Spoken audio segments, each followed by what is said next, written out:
CI-A-1 की एक और उपलब्धि जो है वॉइस ऑफ पानीपत के साथ हम लोग आपको साझा करने जा रहे हैं। 29 साल बाद आरोपी पकड़ा गया। कहावत थी कि कानून के हाथ जो है हमेशा लंबे रहते हैं और कानून की गिरफ्त से कोई नहीं बच सकता, और ऐसे ही प्रयास जो है CI-A-1 ने किया है। दीपक CI इंचार्ज हमारे साथ हैं।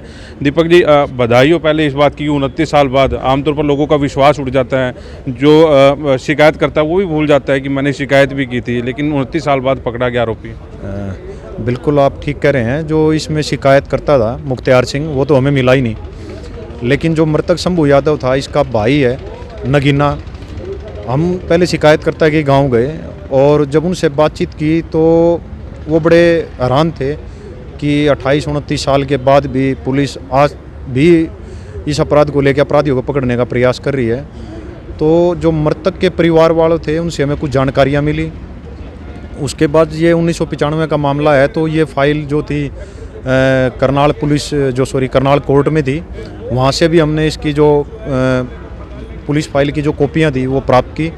इसमें सन 1996 में PO का चालान दिया जा चुका है, और जो एविडेंस रिकॉर्ड किए गए थे माननीय अतिरिक्त सत्र न्यायालय में, उन गवाहियों को हमने पढ़ा तो उनसे हमने एक अपना लाइन ऑफ एक्शन तैयार कर लिया कि इन आरोपियों को पकड़ने के लिए कहाँ कहाँ प्रयास किए जा सकते हैं। तो 3-4 महीने करीब 3 महीने पहले मैंने अपने स्टाफ में एक टीम का गठन किया था। मुख्य सिपाही जयकर्ण है, उसको मुख्य तौर पे लीड कर रहा था। उनके साथ मैंने SI कृपाल को भी जोड़ा था कि भाई इन आरोपियों को कैसे भी हो गिरफ्तार करके लेके आना है। तो लगातार हम बिहार जाके एफर्ट कर रहे थे।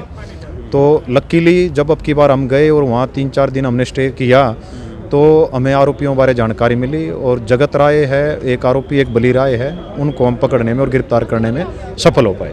सर 1995 में चल जाएँ हम लोग, मतलोडा थाने का मामला आप लोग बता रहे हैं, कैसे इसको मारा गया, क्या प्लानिंग रचेगी और कहाँ ये लोग चले गए? 29 साल तक कहाँ गायब रहे ये लोग? एक्चुअल में जो मृतक शंभू यादव है ये उसके रिश्तेदार हैं। शंभू यादव ही इनको बिहार से यहाँ पर काम दिलाने के लिए लेके आया था। सन 95 में जो रिफाइनरी में काफ़ी कंस्ट्रक्शन का काम चला हुआ था, तो ये वहाँ जो कैनाल जाती है उसके किनारे झुग्गियों में रहते थे। तो जो आरोपियों ने जो भी बताया है, इनका कहना है कि शंभू यादव के साथ उनका 1000 से 1500 रुपये के पैसे को लेके थोड़ी कयास होनी थी। उस टाइम 1500 रुपये की कीमत भी काफ़ी होती थी। तो जो आरोपी जगत राय है उसने आवेश में आकर रात को सोते हुए शंभू यादव का गला रेत के उसकी हत्या की थी, और उस समय जो उसका भाई था, उस समय जो नाबालिग था बली राय, वो उसके साथ ही था। तो ये हत्या करने के तुरंत बाद वहाँ से पैदल रात को पानीपत बस स्टैंड पे आए। यहाँ से इन्होंने बस पकड़ी और बस पकड़ के ये मथुरा पहुँचे। मथुरा वहाँ पर कोई आश्रम है, उस आश्रम में कंस्ट्रक्शन का काम चला हुआ था, निर्माण कार्य। उस आश्रम में इन्होंने करीब 5 से 8 साल उन्होंने वहाँ बिताए, और उस टाइम कोई मोबाइल नहीं था पुलिस के पास, पुलिस फाइल में इनका कोई फ़ोटो नहीं था, किसी प्रकार की कोई पहचान नहीं थी, सिर्फ इनके नाम थे। और ये 8 साल के बाद अपने गांव गए। गांव जाने के बाद भी ये रात बरात को ही गांव जाते थे, और उसके बाद वहाँ से पंजाब चले गए, उसके बाद बिहार झारखंड के अलग अलग ठिकानों पे रहे। तो अब जो पुलिस, जब हम गए वहाँ 3 महीने पहले, और सबसे पहले जब शिकायतकर्ता से मिले तो शिकायतकर्ता जिस टाइम मृतक था शंभू यादव, उसकी पत्नी गर्भ से थी 2 महीने के, और उसका जो जगत राय जो मृतक का बेटा मिला तो वो उसके पास अपने पिता का फ़ोटो भी नहीं था।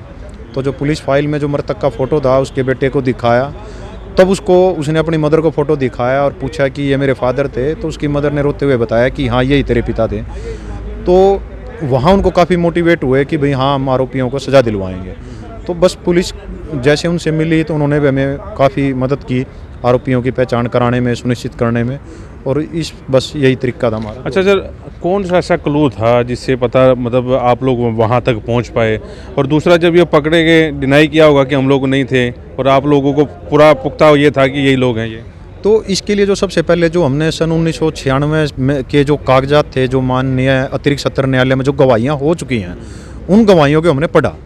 तो उसमें बिल्कुल क्लियर नगीना पुत्र सर्वगुरु था, उसने ये अपनी गवाही में माननीय सत्र न्यायालय में कह रखा था कि भाई मेरे सामने मैंने हत्या होती हुई देखी, लेकिन डर के मारे मैं उस टाइम बोल नहीं पाया। शायद उस टाइम वो भी नाबालिग रहा होगा। तो बस हमें ये हो गया कि भाई माननीय न्यायालय में भी गवाही हो चुकी है, तो कोई ना कोई बात है इसमें। और फिर उसके अलावा जो पुलिस महानिदेशक के जो हैं हमारे, उनके आदेशानुसार समय समय पर पीओ पखवाड़ा चलता है हमारा, जो उद्घोषित अपराधी है उनको पकड़ने का।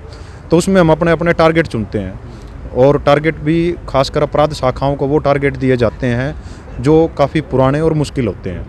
तो हमें से ये टारगेट मेरे को माननीय पुलिस अधीक्षक जी से मिला था कि ये टारगेट आपका है। बस उस टारगेट को पूरा करने के लिए और पीड़ित को न्याय दिलाने के लिए ये पुलिस की एक सार्थक प्रयास थे, और बिल्कुल हमने अपने जो सार्थक प्रयास किए उसका नतीजा आपके सामने भी है। अच्छा, कितना मुश्किल था ये टारगेट लेना? मतलब 29 साल पुराना जो है वो भाग गया, ना फ़ोटो ना मोबाइल ना कुछ, एक टारगेट दिया, टास्क था एक आपके लिए, पूरी टीम के लिए, कैसे कर पाए? देखो, पुलिस को हमारी जो ट्रेनिंग होती है वो ट्रेनिंग इसी चीज़ के लिए होती है। हम जब पुलिस फोर्स ज्वाइन करते हैं और हमारे जो ट्रेनिंग में हमारे जो उस्ताद होते हैं, हमारे जो लॉ इंस्ट्रक्टर होते हैं, वो हम इसी चीज़ के लिए तैयार करते हैं कि मुश्किल कुछ भी नहीं है, मुश्किल है सिर्फ उस पर काम शुरू करना। एक बार जब आप काम शुरू कर देते हैं और जब आपके सार्थक प्रयास होते हैं और आपकी सोच पॉजिटिव होती है, तो मुझे नहीं लगता कि कोई काम मुश्किल है। कभी दिमाग में आया यार छोड़ यार, इतना बड़ा पुराना मामला हो गया है, कोई क्लू नहीं सही तरह ढंग से मिल रहा है, आया दिमाग में यार छोड़ यार किसी और को देख? नहीं, ये चीज़ तो कभी आज तक लाइफ में गिवन अप वाली चीज़ तो कभी लाइफ में आई नहीं।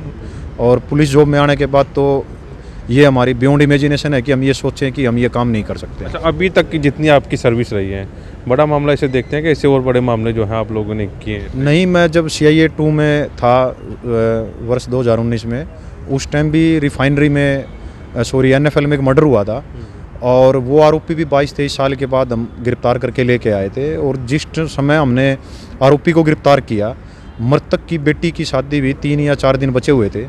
तो मृतक की बेटी खुद और उनका पूरा परिवार CIA में आया था, और वो कह रहे थे कि मुझे मेरी शादी का सबसे बड़ा गिफ्ट ये मिला है कि मेरे पिता के हत्यारे पकड़े गए। बहुत बढ़िया।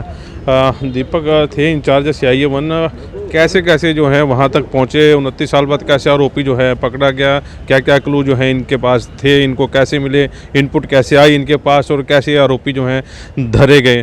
तो CIA 1 इंचार्ज दीपक हमारे साथ है। आपका इस खबर को लेकर क्या कहना है, मैं कमेंट बॉक्स में जरूर लिखें। वॉइस ऑफ पानीपत के लिए प्रदीप अंचाल के साथ कुलवंत सिंह।